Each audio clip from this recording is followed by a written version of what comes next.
Oklahoma Gardening is a production of the Oklahoma Cooperative Extension Service as part of the land grant mission of the Division of Agricultural Sciences and Natural Resources at Oklahoma State University, dedicated to improving the quality of life of the citizens of Oklahoma through research-based information. Southwood Landscape and Garden Center, Tulsa's source for great gardens, southwoodgardencenter.com, and the Oklahoma Department of Agriculture, Food, and Forestry, helping to keep Oklahoma green and growing. Welcome to Oklahoma Gardening. On today's program, Extension Turfgrass Specialist Dennis Martin identifies the good and bad sedges in the landscape. Extension Specialist Andrina Shufran joins host Casey Hentges to look at mason bees and honeybees. We take a walk through native wildflowers with Extension Range Specialist Laura Goodman. And Bill Farris of Prairie Wind Nursery has tips for growing beautiful Buganvilias.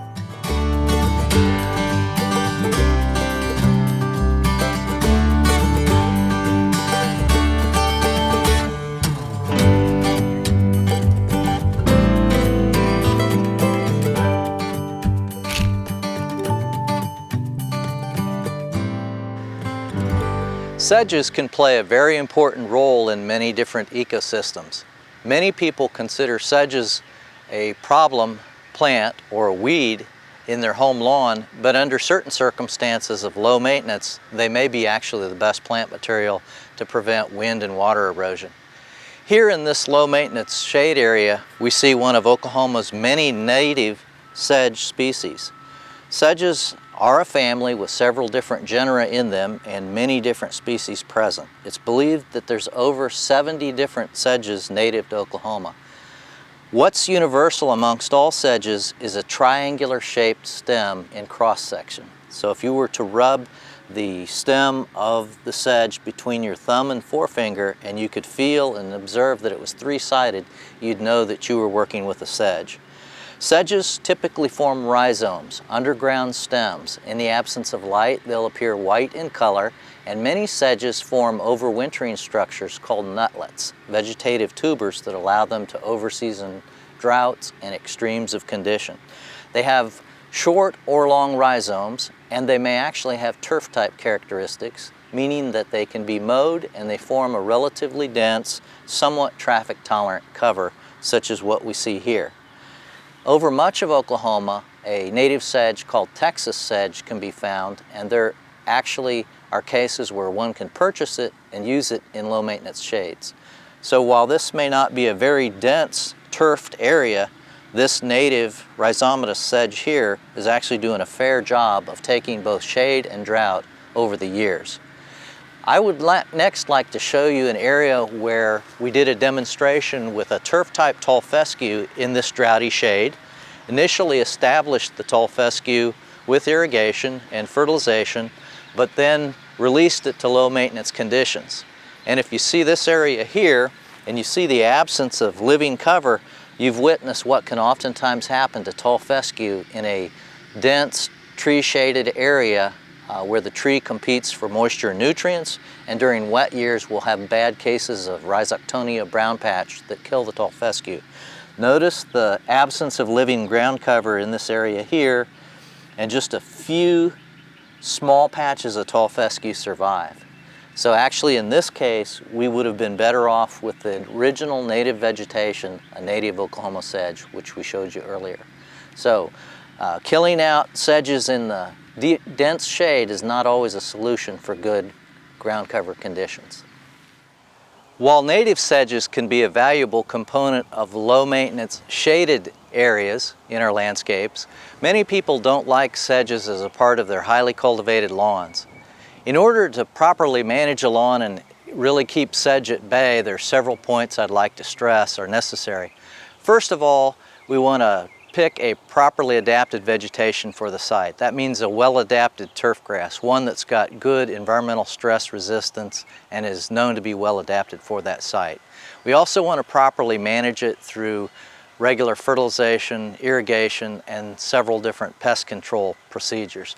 Oftentimes the sedges are worst where the turf grass dies out and is opened up, especially in patches where spring dead spot has struck Bermuda grass, or we've had winter kill of Bermuda grass, or very heavy traffic, or otherwise just not had good turf grass color. Here in this landscape we can see one of those areas. You can see this area lacks good Bermuda grass cover. We have soil exposure, relatively full sun, and look what we have. We have several sedge plants invading this area. So the light coming to the soil surface has really allowed either the sedge seed or the tubers to germinate and compete for space with the desirable turf grass. In this area we could certainly pull out the sedge. We could spray the sedge with a herbicide, but really we need to address the lack of cover. That's the most important thing, and that's the basic of IPM in this situation. Now, once we've got the proper grass in place and we've got good fertilization, irrigation, mowing practices, you may still have a few sedge problems. We might then turn to a herbicide if there's too many sedge plants to pull. There are several herbicide choices. You have to know whether you're working with a cool or warm season grass. Universally across the board, whether it's cool or warm season turf grass, Basagran as a contact herbicide can be used to kill and suppress yellow nut sedge in either warm or cool season turf. Also, sedge hammer can be used in that capacity on warm or cool season turf grasses. Then there are certain turf grasses for which herbicides have to be specially matched. Products such as Certainty and Monument are very good on both yellow and purple nut sedge, but they can only be used in warm season turf grasses. They would actually be very injurious to cool season turf grasses. So in summary, with sedge control, we want to pick a properly adapted turf grass, get it well established, manage it properly, and then if we still have sedge problems, we can pull just a few of them, but if you need to turn to a herbicide, there are some herbicide products that can work, but as always, we have to read and follow the label in order to get effective and safe sedge control.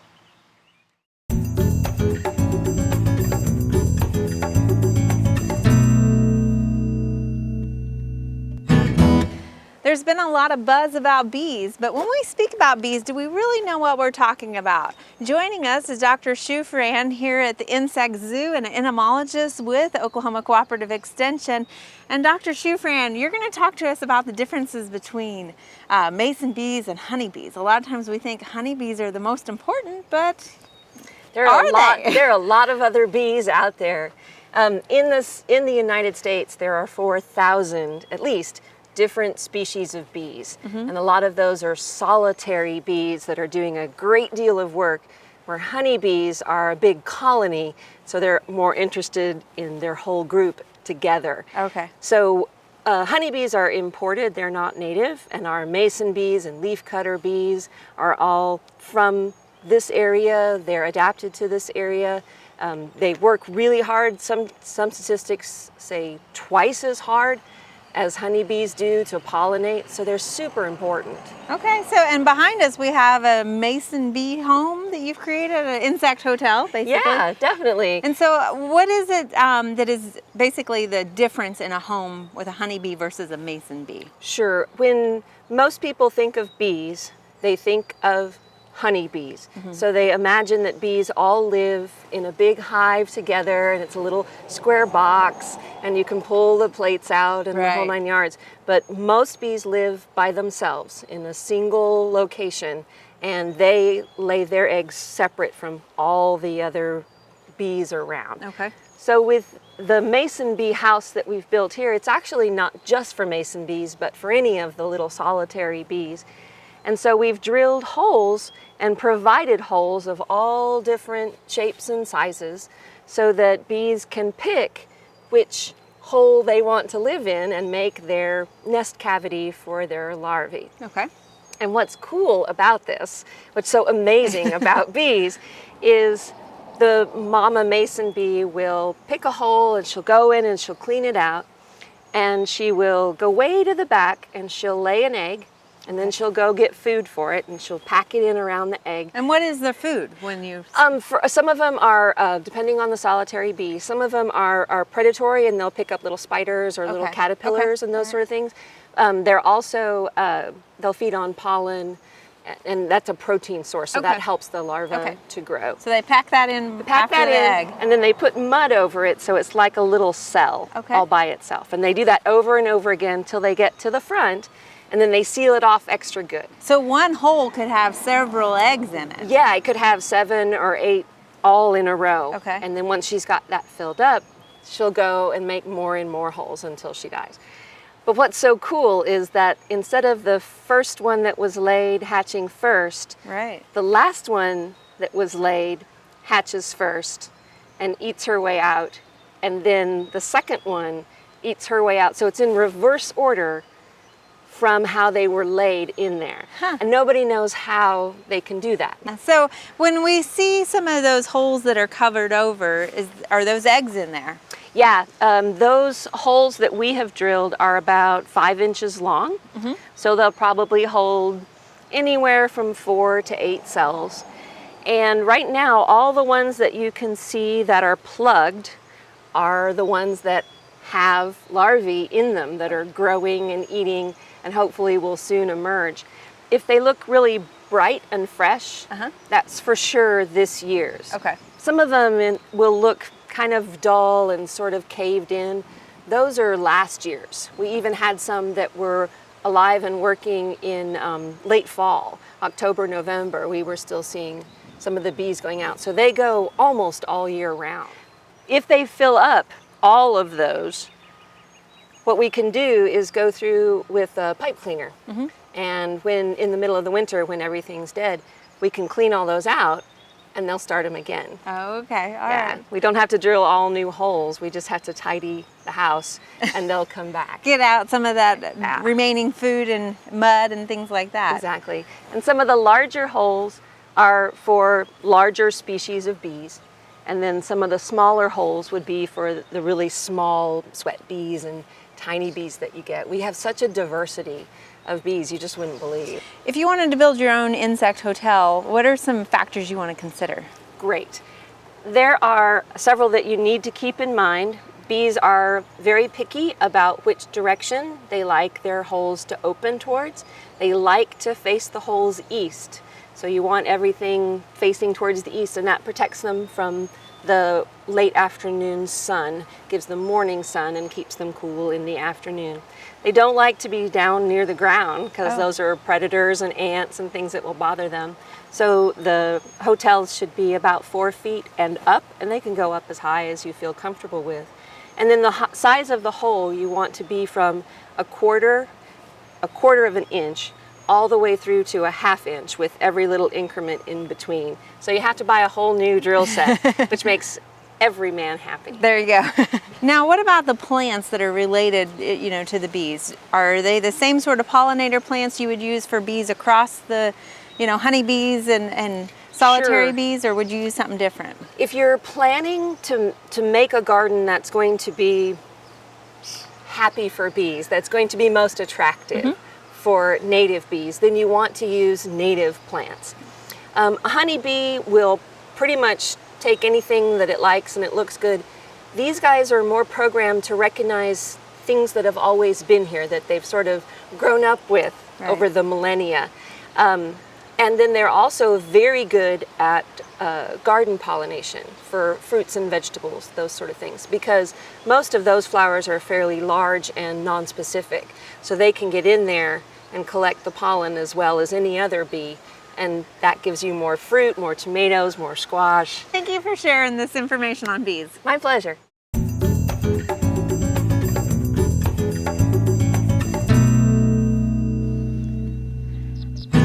As Oklahomans, we can't help but notice the beautiful wildflowers that are blooming in the spring. And I know as a gardener, I'm always looking at the beautiful flowers and trying to figure out what they are. Joining us today is Dr. Laura Goodman, who is an extension range specialist with the Natural Resource Ecology and Management Department. And this is your specialty, is range management. Can you first tell us what range really is? I mean, it's behind us here, but what is the definition of range? So range is really just land that isn't cultivated for any use. And so we typically find these lands in areas that have either sandy soils or rocky soils, or there's some reason that land isn't suitable for growing crops. These lands typically have native vegetation, so they're going to have native plants. And so that's what we're going to look at today is the wildflowers that you might find in a pasture that has a native range system. Yeah, because a lot of these plants are becoming popular within the horticulture industry and they're sold commercially, like this one here in front of us. This is Baptisia. Can you tell us about kind of what it means to find it out in the range and maybe what it tells you about the land here? So you're right, this is Baptisia. Wild blue indigo is what some people call it. This plant is really well adapted to almost any kind of soil, so you could find it across the state. It is in the pea family. It's a legume, and so these plants are really important as seed sources for turkey, bobwhite quail. They're all going to consume the seeds after these have put on their pods. Laura, there's so much diversity out here. It looks like we've got some primrose here. Is this primrose? So it looks quite a bit like primrose. So there's a showy evening primrose that you see a lot along the ditches. It's a purple flower that you see. This is actually light poppy mallow, so it's in a different family, but it looks a lot like that showy evening primrose. Oh, okay. All right. And here is the rayless gaillardia. Yeah, I love this one. This is such a neat plant. So this gaillardia is really similar to Indian blanket. It's just missing those petals or the ray flowers that Indian blanket has. So here we have another one that's related to that light poppy mallow. This is also in the mallow family, and it's called cowboy rose or wine cup. And it gets the name wine cup from that real rich color that it has on the petals. It has five petals generally, and this is a trailing plant, and so it'll trail along the ground, but it doesn't put roots down as it trails. Here's the leaves. You can see they're real distinctive, lobed and kind of hand-shaped leaves. This plant has a carrot-like tuber underground, and so if you already had it in your garden, you could spread it to different areas by digging up that and spreading it and planting it in another area. Otherwise, you can always buy seed. They're definitely available commercially. So. Definitely one that pops in all the green here. Oh yeah. Well, let's go see what else we can find. Okay. So Casey, here we have beard tongue penstemon. And we have a couple of different penstemon that grow in Oklahoma. This one and Oklahoma penstemon are ones that you'll commonly see. Oklahoma penstemon has smaller flowers than this and more linear leaves. These have a little bit broader leaf, but these beard tongue penstemon sure are beautiful. Those are gorgeous. I would imagine hummingbirds would like those and things like that with that tubular flower. Yeah, definitely. We've got a few others around here too. All right. And looks like a Mexican hat. I mean, these are some of the ones that we have in horticulture. Yeah. So another plant that has kind of a cone flower here with the petals down below, and then it has that these real distinct leaves with the deep lobes that you can see here. So Laura, a lot of these that we've looked at are herbaceous wildflowers. Are there any shrubs that are of value and importance? Yeah, there's some that are flowering right now. Oh, let's go look. Okay. It looks like a dogwood. Yeah, so it is a dogwood.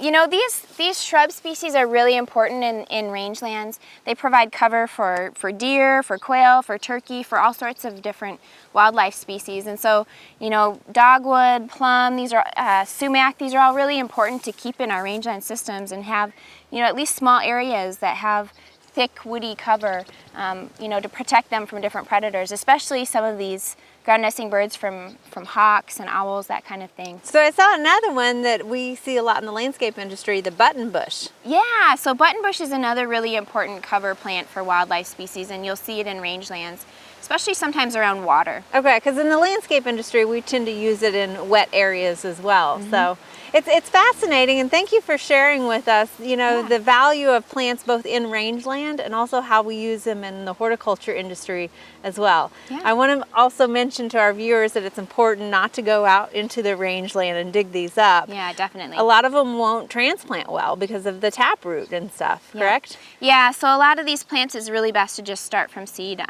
You know, when you transplant them from the native environment that they're in, sometimes it's an adjustment with the soils, changes in soils, and the taproots can be damaged fairly easily, so you're right. And most of them are so available commercially that there's really no point to do that. Well, thank you for joining us and sharing this with us, Dr. Goodman. Thank you.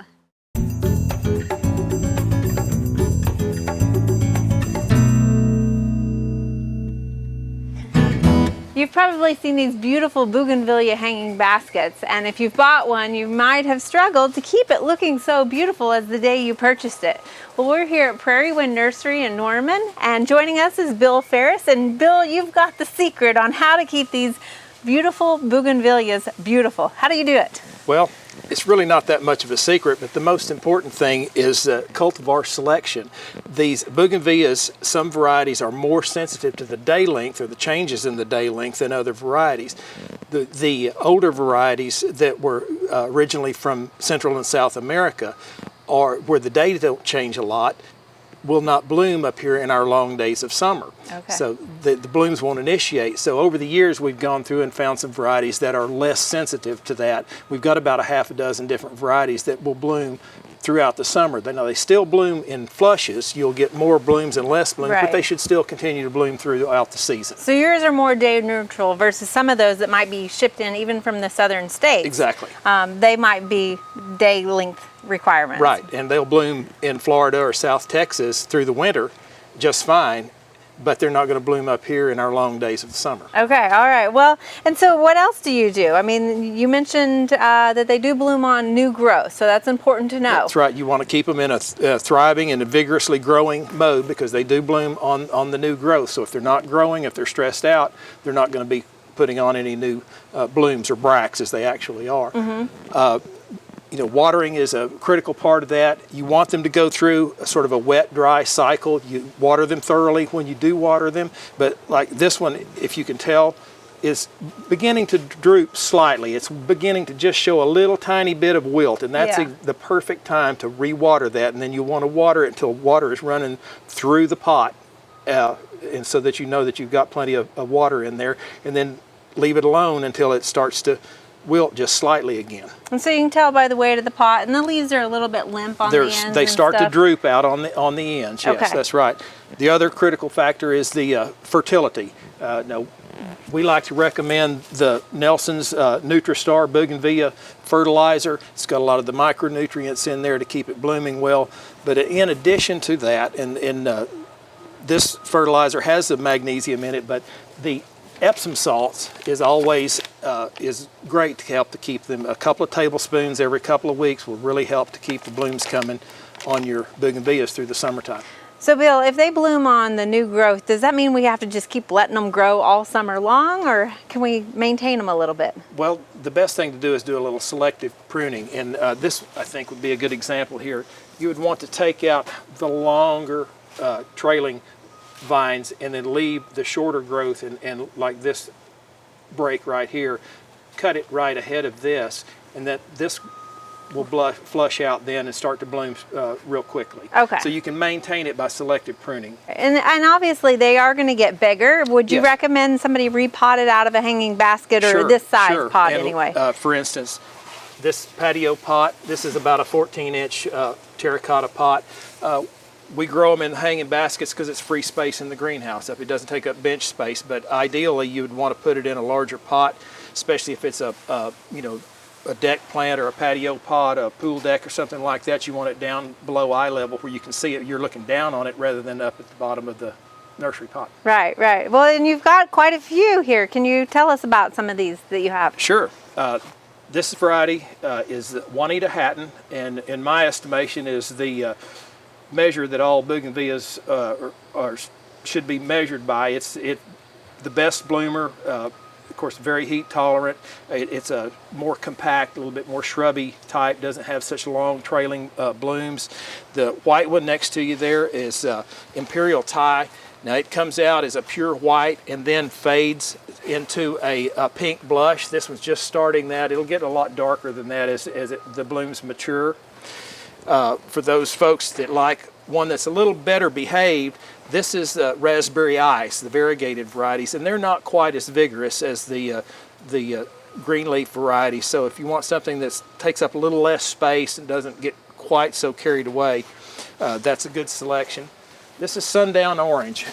If you like the pink, peach, or orange colors, this is one that's really good, performs well up here in Oklahoma. This one's just gorgeous. I mean, it's got huge bracts on it. And these are bracts, right? Not petals. They are bracts. This is the flower. Here's your flower. Okay. And then this is the bract, just which is like a modified leaf. It is, yes. All right. But all of these varieties perform well up here in Oklahoma. Well, they obviously are performing well here, and they look beautiful, and thank you for sharing your secret with us. Thank you. I appreciate it.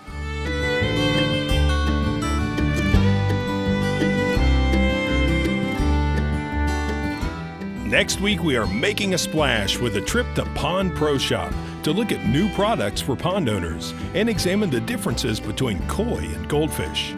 We visit a hidden outdoor gym in Oklahoma City, and turfgrass specialist Justin Moss has tips to keep our lawns looking good during the hot summer months. So join us then for more TV you'll grow to love. To find out more information about show topics, as well as recipes, videos, articles, fact sheets, and other resources, including a directory of local extension offices, be sure and visit our website, oklahomagardening.okstate.edu. And we always have great information, answers to questions, photos, and gardening discussions on your favorite social media as well. Join in on Facebook, Twitter, and Instagram. You can find this entire show and other recent shows, as well as individual segments on our Oklahoma Gardening YouTube channel. And tune in to our OK Gardening Classics YouTube channel to watch segments from previous hosts. Oklahoma Gardening is produced by the Oklahoma Cooperative Extension Service as part of the Division of Agricultural Sciences and Natural Resources at Oklahoma State University. The Botanic Garden at OSU is home to our studio gardens, and we encourage you to come visit this beautiful Stillwater jewel. We wish to thank our generous underwriters, Southwood Landscape and Garden Center, and the Oklahoma Department of Agriculture, Food, and Forestry. Additional support is provided by Pond Pro Shops, Green Lake Nursery and the Garden Debut Plants, and the Oklahoma Horticultural Society.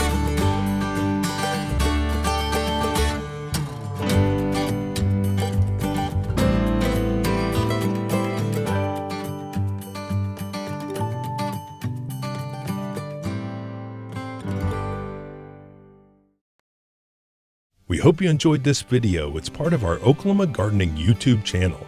You can also find even more videos on our OK Gardening Classics YouTube channel. And join us on social media for great gardening tips, photos, and discussion.